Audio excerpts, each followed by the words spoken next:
all the peripheral aspect of running a company, the legal services, the accounting services, ERP systems. We have integrated all of them using simple available AI tools. So which is a great sort of help that we see for ourselves as a ranked startup. So, right, that's just the first step of how a startup can effectively, while in a bootstrapping phase, you effectively cut all the associated or the peripheral costs by using AI.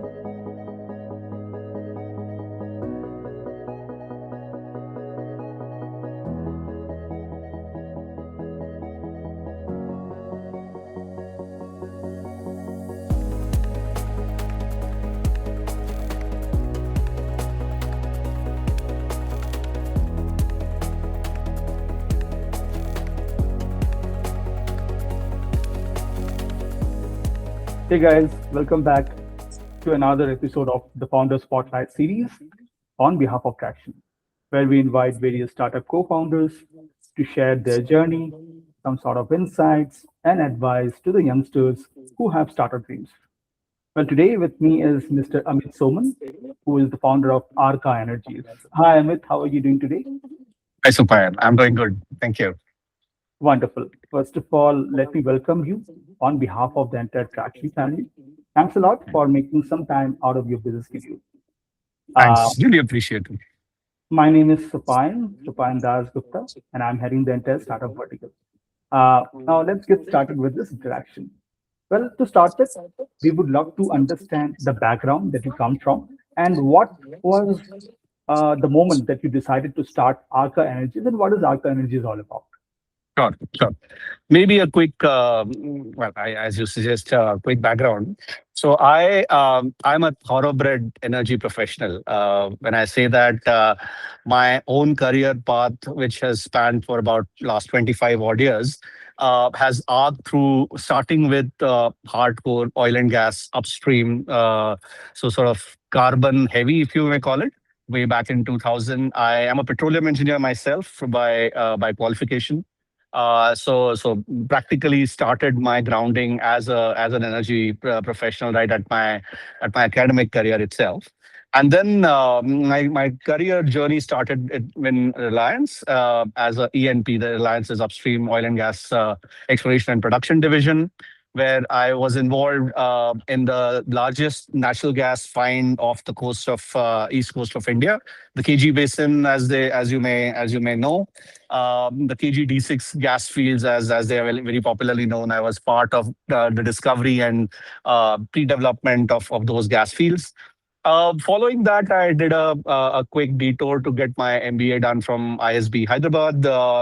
After which, a couple of years of consulting stint with AT Kani, where probably for good reason I took a step away from energy and, like any consultant, sort of spread myself through thin across different sectors, trying to do strategic sort of assignments across auto, across high fashion, if you would believe it, retail and whatnot. Realizing finally that having sort of gone through the breadth, I would much rather come back to the one sector which I am a little bit more comfortable in, which is energy. Hence, I joined Shell. I joined Shell in the internal strategy team, and over the last 17 years that I was part of Shell, I was involved in multiple roles across geographies in India, in the UK, in Middle East, and across sort of commercial functions, including sales, business development, M&A, and mostly straddling across gas and power space. So my journey has been sort of moving in between gas and power in a sense. And power eventually led me to sort of renewable power and the entire renewable sort of energy business of Shell. And my last assignment in Shell before I left was that of a board member and board observer of a sort of acquired company of Shell called a Spring Energy, which Shell acquired, which I was part of way back in 2022.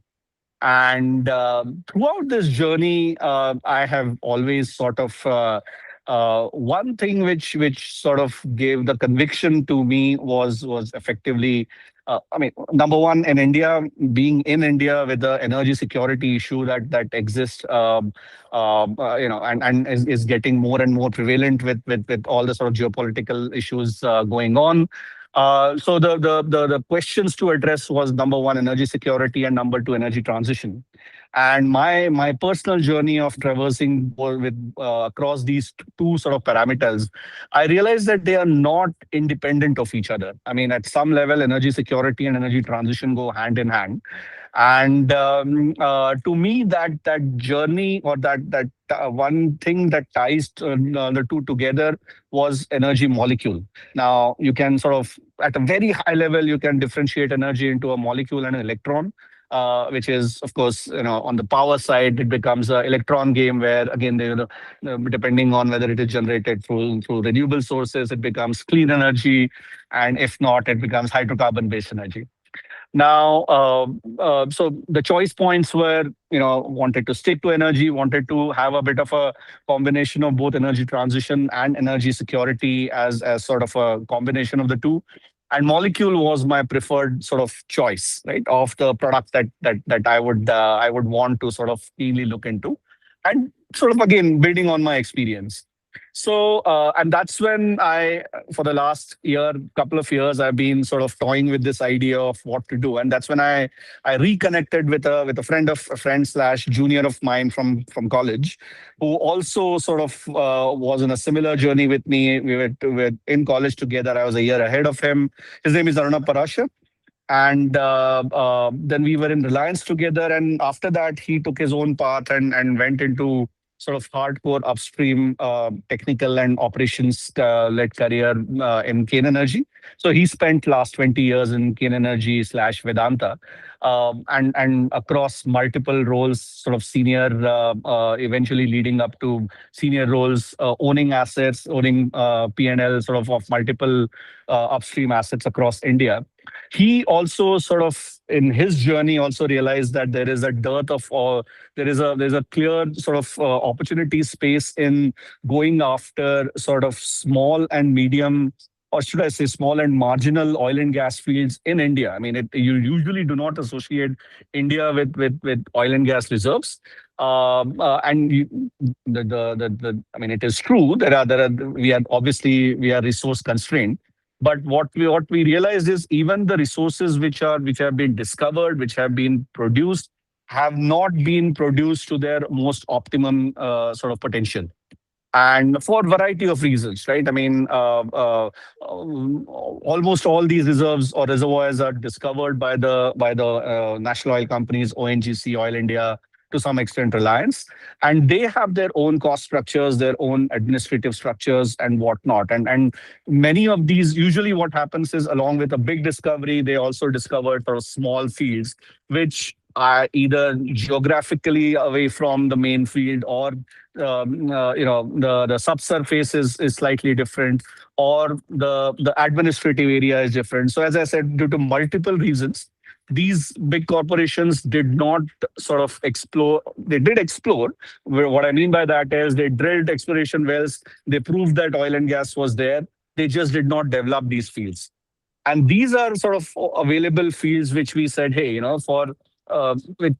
it's fine for a company like ONGC and Oil India to sort of look away, but a startup such as ours, and somebody who can come up with a optimized cost structure and a very efficient sort of operations capability can definitely sort of create value out of these small fields. So that's one aspect of the business that we are planning to set about, which is acquire sort of some of these small and marginal oil and gas fields, starting with India.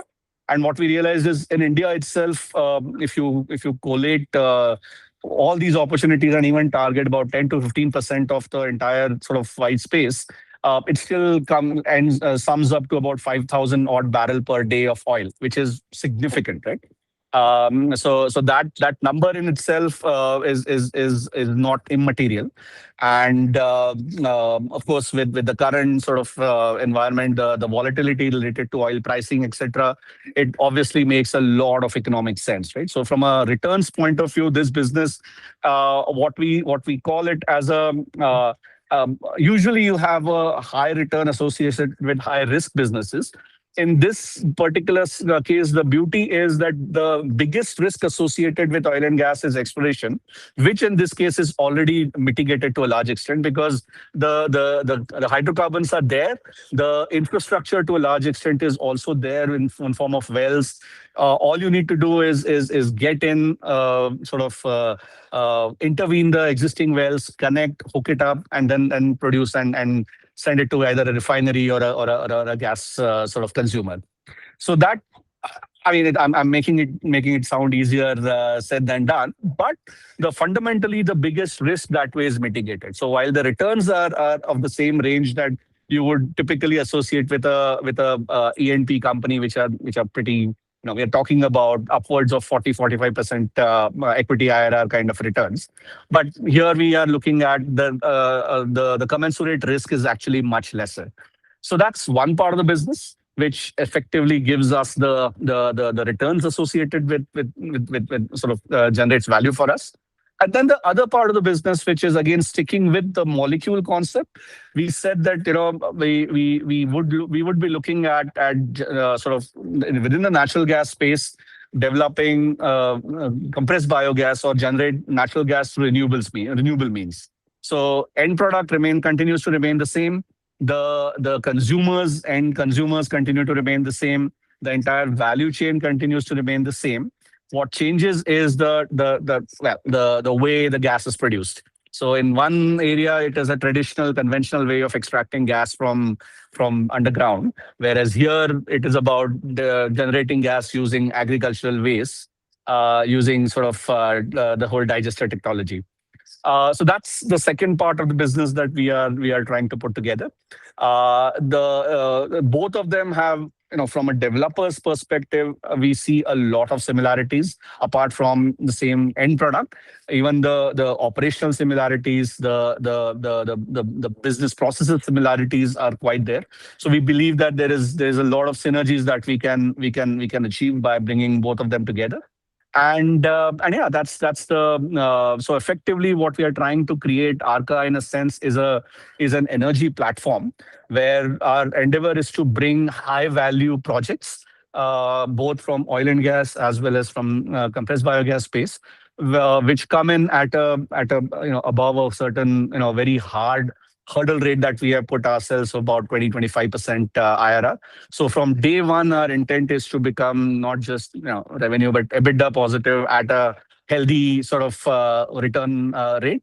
So the objective is to generate and create value for the investors. I mean, what we do understand is our business is fundamentally different from any startup or a new generation startup. It is effectively a utility or a project development kind of a play, which entails high capital cost. So it's imperative that the capital is spent wisely, it's spent judiciously, and there's a pathway to significantly healthy return.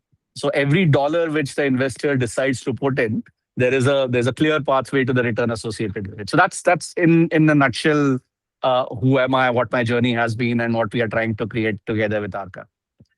Thanks, Amit. I think that was a very detailed understanding what you gave to us as well as the viewers, right? Since you have just started, I think just few months back, right? Yeah. In April 2026, if I'm not wrong. Do you have any team working for you right now, or you are just two people at the moment? No, right now it's just the two of us. While we registered the company a few months ago. I myself came in full time just about a couple of months back. But in the background, we have been working over last, I would say, about a year or so. But we are bootstrapped. So what we have currently is technical tie-ups with oil field service provider companies and a few others whom we get work done on a contractual or on a arm's length basis.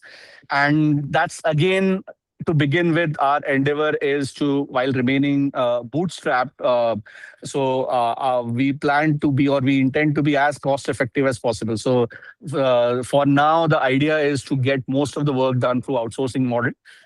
through service providers, through the sort of industry tie-ups that we have with various companies. Got it. Got it. Uh, Tell me this: what is it that you are very much excited about in the next 12 months down the line, as far as Arca Energy is concerned? I think I'm more importantly, I'm most excited about the I guess what is happening is we started our journey with a conviction, and this that yes, there is an ability to create value out of old economy, out of a sunset industry. Let's face it, oil and gas, particularly the oil and gas exploration and production, is a sunset industry globally. Everyone is moving away from it. But again, the pragmatic view that we took, saying that let's not bucket ourselves into clean and dirty energy or what have you. Instead, look at value, look at projects which generate value for the investor, for us, for the country. I think I mean every single molecule, every single barrel of oil or gas which is generated in country is that molecule which we are currently not importing, and that is huge. So the our conviction coming to reality as we continue, as we move on this journey. We have already negotiating contracts with a couple of operators to acquire some of the couple of oil fields. On the CBG front, going through the journey of sort of de-risking our project by developing the DPR, and then we'll obviously the next step is to go to the bank for project financing. So this conviction coming to fruition is what excites me the most. And the next 12 months is going to be a lot about, as I mentioned, de-risking our projects, right? So even before we go and seek any equity, any capital, whether it's equity or debt, I think it's imperative that we ensure that the projects are de-risked to a large extent for the investor, which what any investor would like to see, right? I mean, you can promise great returns, but at the end of the day, these returns also need to be they need to be sort of piggybacked with project de-risking. So that's what we are working on both ends. So it's a bit of a journey that we see that we'll have to traverse, but it's an exciting journey. It's an exciting journey which we see the fruition of our conviction coming to coming towards giving us results by the end of next 6 to 12 months. Understood. Very interesting. Talking about some of the challenges in your industry, right? What do you feel this any startup who is into energy sector can go through any similar kind of challenges? If you can highlight and throw some light on the challenges which you might have faced 1 year back when you started this journey, right? We would love to hear that from your side. I think the challenges are plenty, right? I think to begin with, maybe I can bucket it across two or We can three talk about different. one single challenge which Right. actually creates a lot of impact for an early stage co-founder, right? That you can talk about. I think if I talk specifically about energy developer, I mean, I would like to differentiate between energy technology and energy developer, right? A project developer. I think the biggest risk for a project developer is that across this energy spectrum, it is I wouldn't call it a regulated industry, but it is an industry where there are high level of regulation involved. Because whether it's oil and gas, whether or it's renewables, ultimately the government regulations, the government policies sort of drive both these sectors, right? I mean, to begin with, oil and gas fields, the owner of every single molecule of oil and gas is the sovereign. Everyone else is just an operator, sort of appointed by the government of India. That's the way it works. So effectively, as a mineral, ownership of the minerals exists with the government, with the government of the day. So it begins with that. So there is a lot of regulatory slash policy slash government interface that one has to go through. The good thing is, and that's where I guess both myself and my partner, our experience of doing this for the last 25 years, or collectively 25 years each, help. So if you ask me, if somebody with a startup founder wants to get into the energy development side, it would probably be good to get some level of experience or expertise of managing that part of that aspect of energy value chain, right? The second part, of course, is capital intensity. I mean, these are all high capex projects. Which means that the ability to raise capital, ability to justify the capital, and ability to drive the cost structure down, right?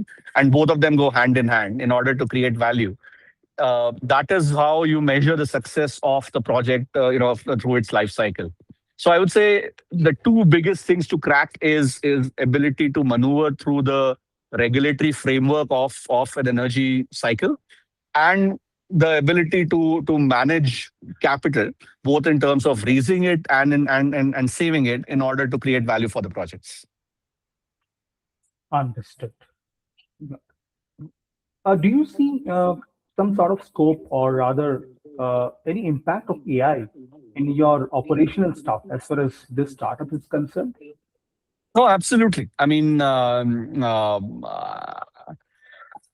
begin with, right? And I know this may sound trivial, but one of the reasons why we have we have managed to sort of run so far without hiring anyone or without adding any cost is because of our extensive use of AI tools to begin with. As in, all the peripheral aspect of running a company.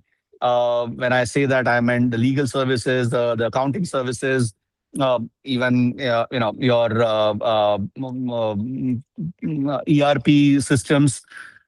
We have integrated all of them using simple sort of available AI tools. So which is a great sort of help that we see for ourselves as a rank startup. So, right, that's just the first step of how a startup can effectively, while in a bootstrapping phase, you effectively cut all the associated or the peripheral costs by using AI. Now, coming to the operation side, absolutely. I think there is AI is obviously the use cases of AI in productivity enhancement in both for oil and gas as well as for biogas is obviously the big boys, the shells of the world, the big companies of the world are spending millions in sort of creating their own LLMs.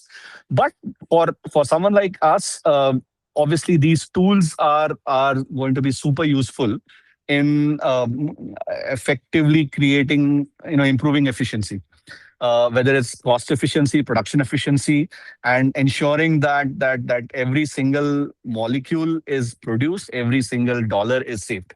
And that's how I see the usage of AI in the operational aspect. So both in terms of utility of AI tools for running of the company, and effectively AI integration into the operational element is, I mean, I don't see ourselves stepping away from using AI in order to, if we want to sort of scale up to the extent that we want to. Got it. Got it. Let me just change my track of questions a bit towards investor side now. Okay. Sure. In 2020, right now we are sitting at in July, right? We just have another 6 months before we enter 2027. Do you Sure. see there is a scope for yourself to approach investors by the end of 2026, or you feel this approach will be taken up a little bit later in this journey? Uh, Actually, we would be going to investors, in fact, rather sooner, rather earlier, in the next, in fact, next 2 or 3 months itself. And the reason is we see this as a 2 or 3 step process. The first step is obviously, as I said, in our platform, we are already working on creating 3 or 4 projects, couple of them from the oil and gas space and couple of them from the CBG space. And as I mentioned, de-risking those projects. So right now we are de-risking them while being bootstrapped, right? So with minimal cost, through technical due diligence, through working on our own, we have in the process of de-risking it. But we see that the next level of de-risking would entail a certain amount of capital, which will also help us bring those projects to sort of the investors as immediately as a round two. So I call this as a 2 into 20 into 200. So 2 million followed by 20 million followed by 200 million.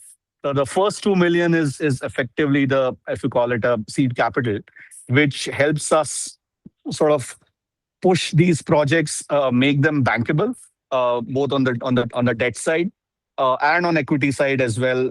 For the investors to sort of get their confidence levels high. These 2 million would, as I mentioned, help us get these four projects in. Which will then the next stage will be the 20 million capital to be deployed to develop those three or four projects, which will immediately start our revenue and EBITDA cycle and a cash flow cycle, which effectively then will set us on the next set of growth. So the 2 to 20 journey we foresee happening over the next 6 to 8 months, and we are giving ourselves about 3 years to go from that 20 to 200 journey, in order to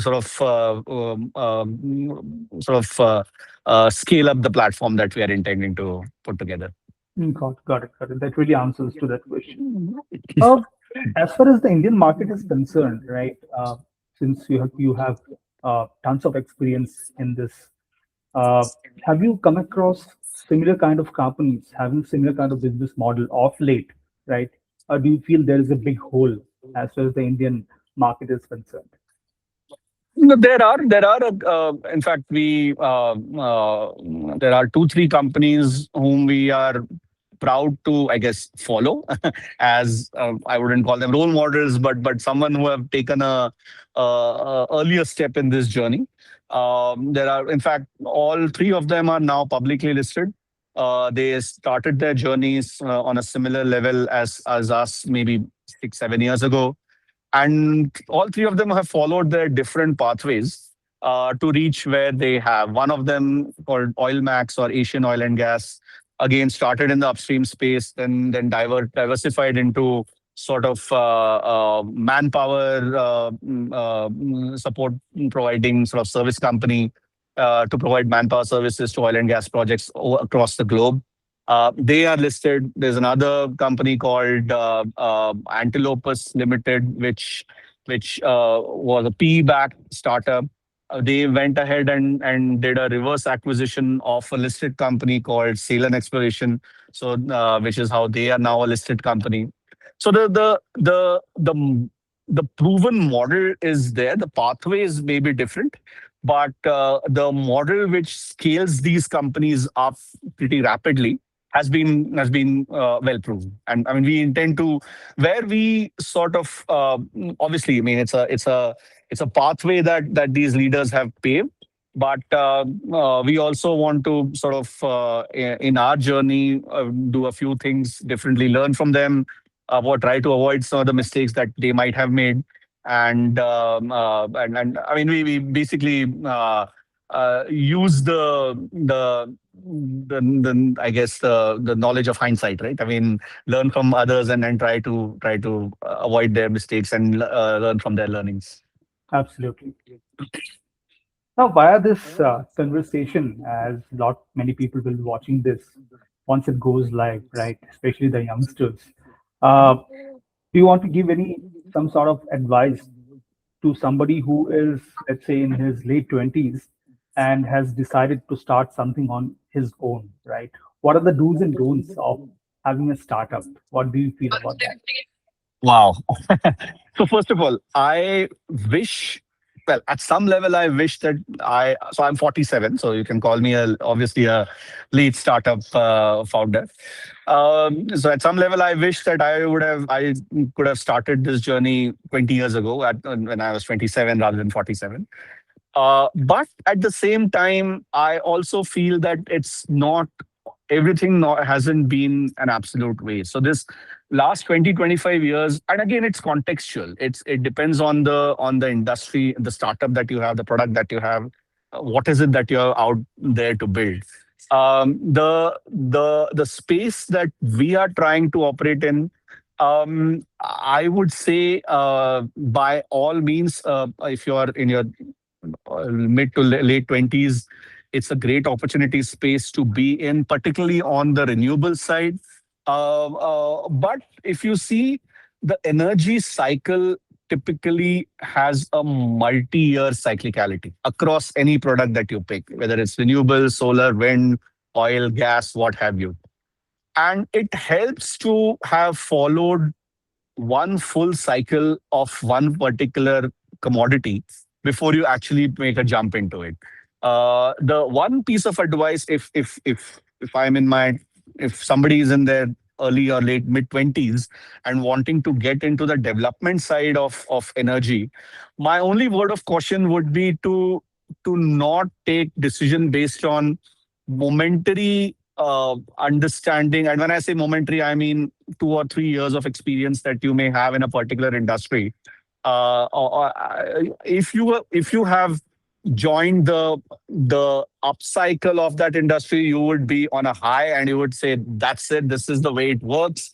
And I'm joining the bandwagon. And then when the downturn comes, the so-called valley of death kind of stares in front of you. On the contrary, if you are in a sort of down cycle, you say, "Hey, why am I doing this? This doesn't make any sense." Whereas it's not. It really is a great place to be in. I mean, you're solving a problem that is here and now. The energy problem, every single individual who has ever lived requires energy. And anybody who's solving the energy problem is making a huge sort of benefit to the mankind, which is what I genuinely believe. So it's a great problem to solve. It's a great opportunity space or it's a great space to be in, to enter. It's just that my only word of caution would be to avoid the recency bias, which may come, especially if somebody hasn't put in the minimum required timeline that you need to spend in this particular industry. But other than that, absolutely. I mean, to be able to do things on your own, to be able to be a master of your own destiny is a great feeling, and by all means, it's a great space to be in. Got it. Got it. I think people who will be watching this video later will have their own takeaways from what you just told, right? Especially the youngsters. The last question for today will be, since you have recently been onboarded to the platform of Tracxn, what exactly are you going to solve as far as your startup journey is concerned using this platform? So I'll be honest, I have used Tracxn in the past in my corporate life. I incidentally was within Shell. I was part of the Shell Ventures sort of investment committee and disinvestment sort of committee as well. So one of my jobs was to screen the cohorts which used to come, the startup cohorts which used to come through Shell Venture. And I have used Tracxn, I wouldn't say extensively, but quite a lot to effectively, the primary due diligence on any company, right? I mean, the everything that you need to know about a company through its MCA reports, through its financials, its governance process, its founders, its investors, to a large extent, the numbers, how financially prudent they are, or how sort of credit rating and what have you. So I have used Tracxn for that purpose, and I would continue to do that in my current avatar as well. So as we sort of engage with range of suppliers, customers, stakeholders, partners, potential sort of collaborators, many of whom happen to be sort of very mature, established companies. but many of them also happen to be in the same space as us, startups trying to do things for the first time, and that's where building that ecosystem of startups in this particular sector is very important. So that's how I'm going to use Tracxn, or we are going to use Tracxn. But also, obviously, the connect that Tracxn would potentially give us with the investor community, with the entire startup community or startup stake ecosystem at large, is obviously something that we are looking forward to using. Great. Glad to hear that. Well, that's all from my side, Amit. I think it was a fantastic conversation with you today, right? And for sure, we would love to come back to you mid of 2027, right? Exactly 1 year down the line. I'm sure we will request you to come for another session with us so that we can cover up another success story of your company, all right? By the mid of 2027, I'm sure there are a lot of things, a lot of actions which will happen in your life and the startup as well, right? Thank you so much one more time for giving us your valuable insights. Okay. And we wish you great success for Arkah Energies. Yeah. Thank you, Supayan, and really appreciate and thanks a lot. Bye bye.